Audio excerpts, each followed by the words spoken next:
How's it going, everybody? It's Pride here, and today I'm bringing you guys another Pick My Weapon episode. This is episode 4, I believe. The very first one was with the soldering iron, then we had the broken sword, Smough's great hammer, and now we have the great wooden hammer. Now, this was one of the suggested weapons. Now, it wasn't as highly suggested as some of the other ones, and there's a reason that I'm doing it for this video, and that is because it's similar to my broken straight sword video. If you guys saw that one, my sleep schedule at the moment is fucking awful. I have not gotten a chance to make more live videos. Hopefully I'm going to get some more time here soon.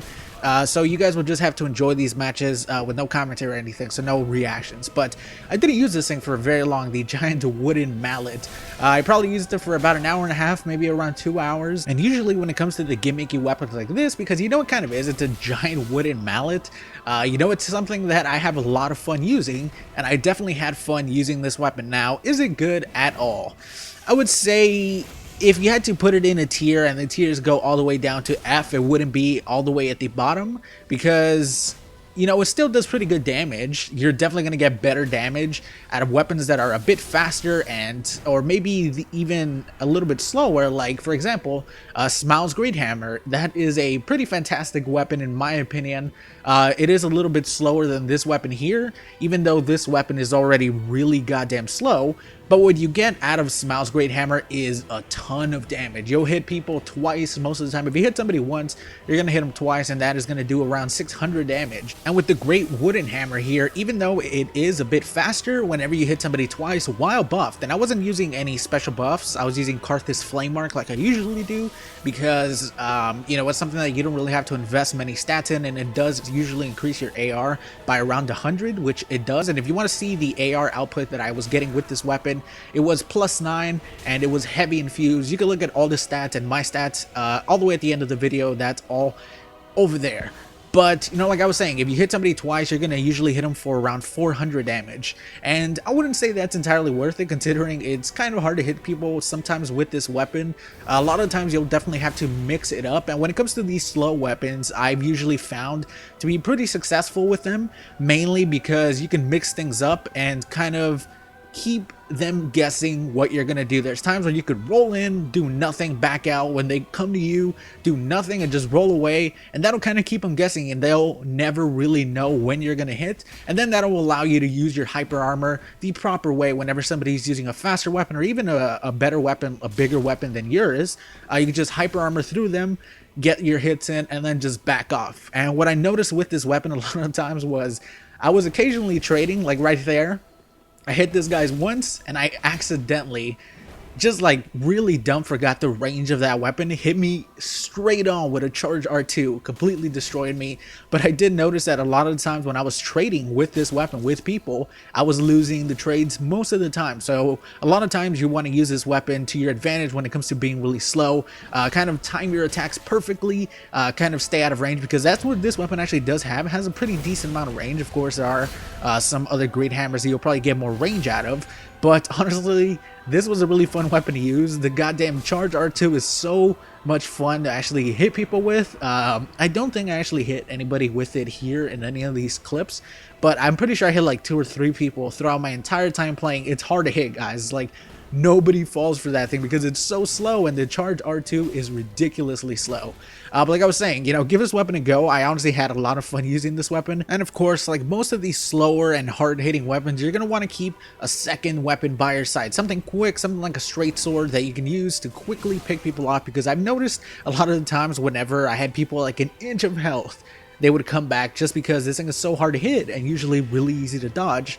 Taking something like a Pontiff curved sword is really easy to just finish people off. But anyways, guys, that is about it for this video. Be sure to leave a like on it if you enjoyed, and definitely leave more suggestions for future episodes. Anyways, that's about it. I'll talk to you guys later. Peace, everybody.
Is Wayne Brady gonna have to choke a bitch?